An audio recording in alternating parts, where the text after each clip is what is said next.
Իսկ հիմա օրվա սպասված լուրին անցնեմ։ Ով է լինելու մեր վարչապետի թեկնածուն։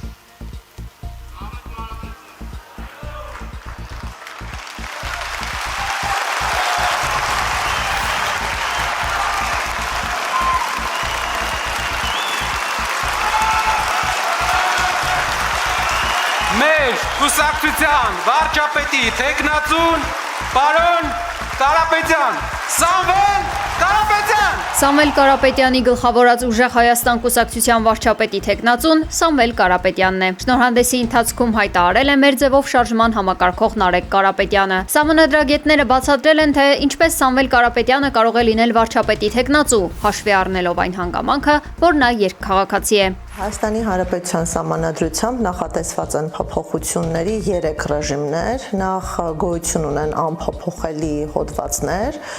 կան գլուխներ եւ հոդվածներ, որոնք կարող են փոփոխվել բացառապես հանրաքվեի միջոցով, եւ երրորդը փոփոխություններ, որոնք կարող են կատարվել օրենսդիր մարմնի ազգային ժողովի կողմից։ Սահմանադրության 148-րդ հոդվածը կարգավորում է կառավարության անդամի ներկայացվող պահանջները։ Սահմանադրության 148-րդ հոդվածը անփոփոխելի հոդված չէ, ավելին չի պահանջվում դրա փոփոխության համար հանրաքվե,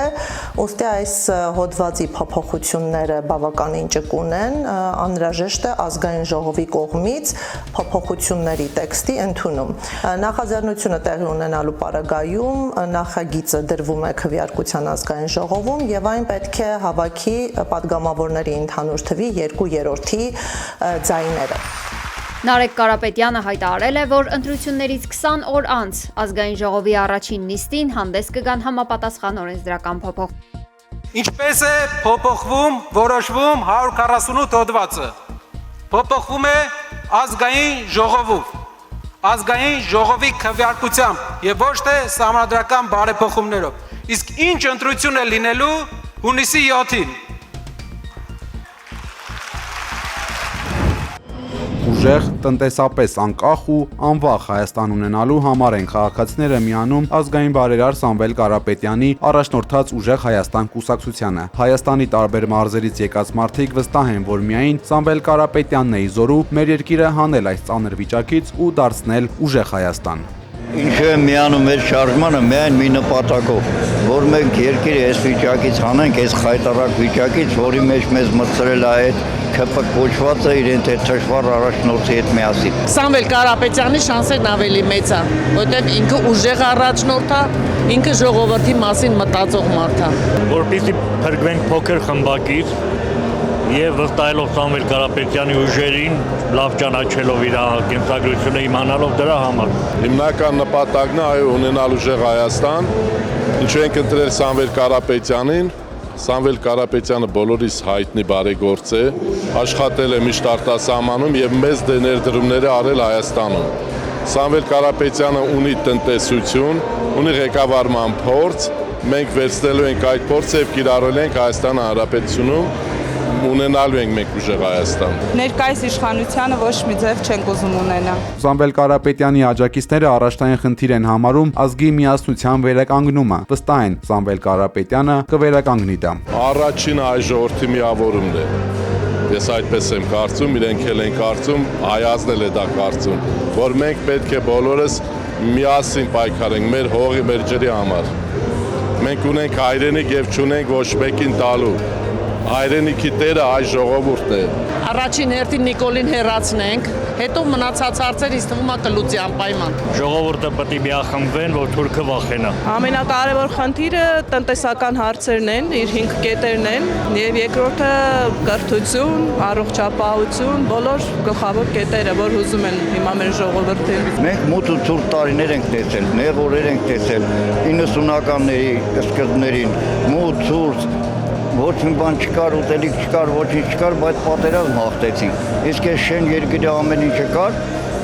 այդպեսի խայտառակ պարտությունը մի հատ էլ հպարտանում են պարտությունով ու չեմ տեսնում, որ մարդիկ առանձնապես մտահոգված են Ղարաբաղի կորուստով, այդ քանակի փախստականներով ղարաբաղցիքին, նույնիսկ անընդհատ սերմանվում է այդ մարդկանց հանդեպ այսպես կոչված ոչ բարեհաշկան վերաբերմունք։ Սա ինչ է կատարում, մենք ինչ որ ասանք, չէ որ մենք այդ ժողովուրդն ենք, ինչի։ Մենք գալիս ենք ղեկավարելու, չեն գալիս իշխանություն վերցնելու։ Իշխանների դարաշրջանը հուսով եմ կավարտվի շուտով։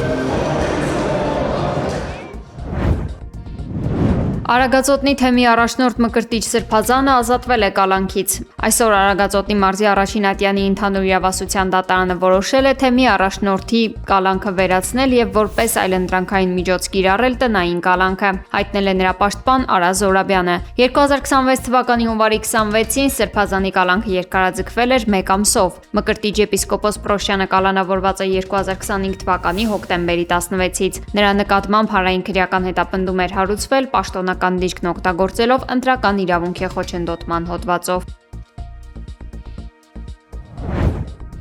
2025 թվականին Հայաստանի քրեկատարողական հիմնարկներում մահվան դեպքերը կրկնապատկվել են, հայտնել է հետքը։ Եթե 1 տարի առաջ անազատության մեջ մահացել էր 12 մարդ, ապա 2025-ին 24, քրեկատարողական ծառայության տվյալներով 24 դեպքից 16-ը եղել է կենսաբանական մահ, իսկ 8-ը ինքնասպանություն։ Մահվան ամենաշատ դեպքերն արձանագրվել են Արմավիր քրեկատարողական հիմնարկում, 9 բանտարկյալ է մահացել բանտում։ Ինքնասպանության փորձերը եւս ավելացել են։ Եթե 2024 թվականի ինքնասպանության փորձեր կատարել 14 մարդ, ապա 2025 թվականին ծայրահեղ քայլի է դիմել 26 մարդ։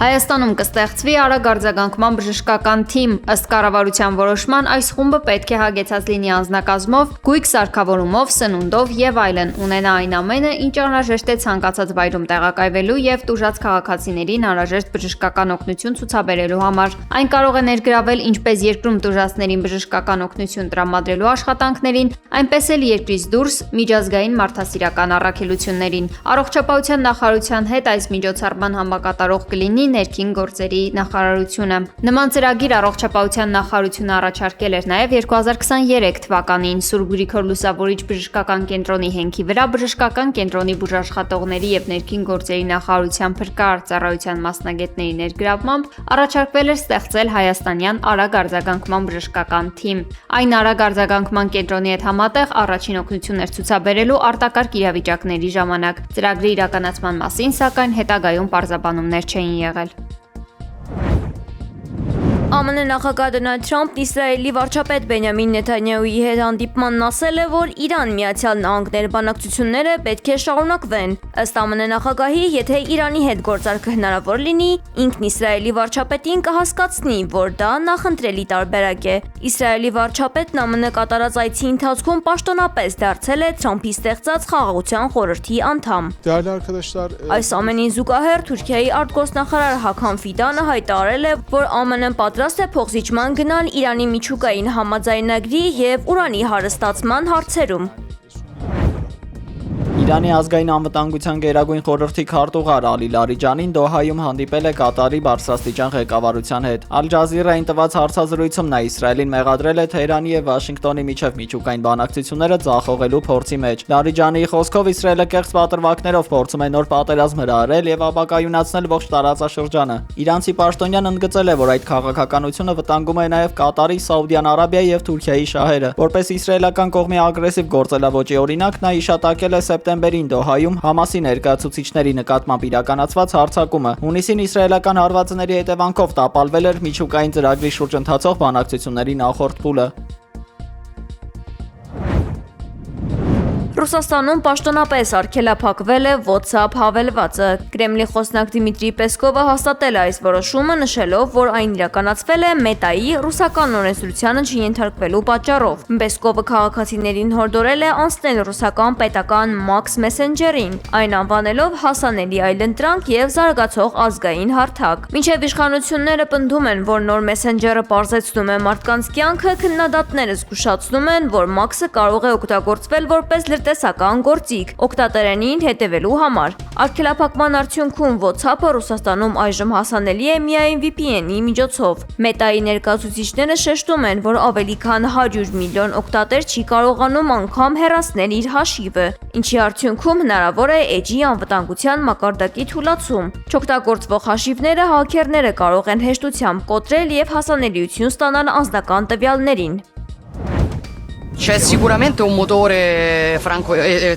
tedesco. Եվրամիության առաջնորդների գագաթնաժողովի կենտրոնում տնտեսական մրցակցության եւ արտաքին կախվածությունների նվազեցման հարցերն են։ Außerordentlichen Europäischen Rat. Գերմանիայի կանցլեր Ֆրիդրիխ Մերցը եւ Իտալիայի վարչապետ Ջորջիա Մելոնին դարձել են Եվրամիության նոր ազդեցիկ զույգը, միավորվելով բյուրոկրատիայի դեմ պայքարում եւ արդյունաբերական ռազմավարության շուրջ։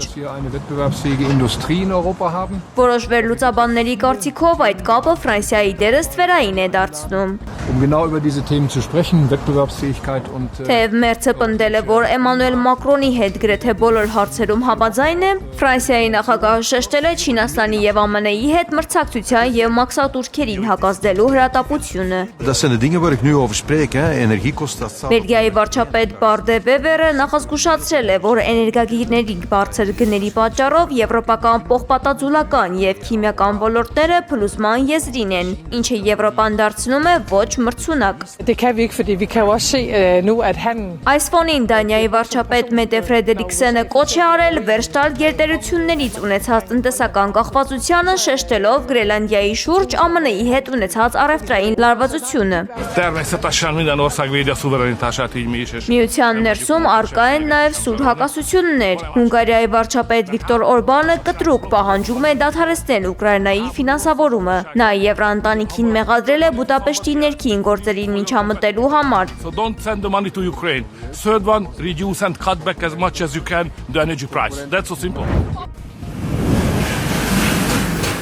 Մադագասկարում Գեզանի հզոր արևադարձային ցիկլոնն արդեն 2 օր է չի նահանջում եւ ավերածությունների պատճառ է դարձել։ Երկրում հայտարարվել է արտակարգ իրավիճակ։ Ըստ աղետների ռիսկի կառավարման ազգային բյուրոյի տարերքն ավելի քան 31 մարդու կյանք է խլել։ 36-ը ստացել է տարբեր աստիճանի վնասվածքներ։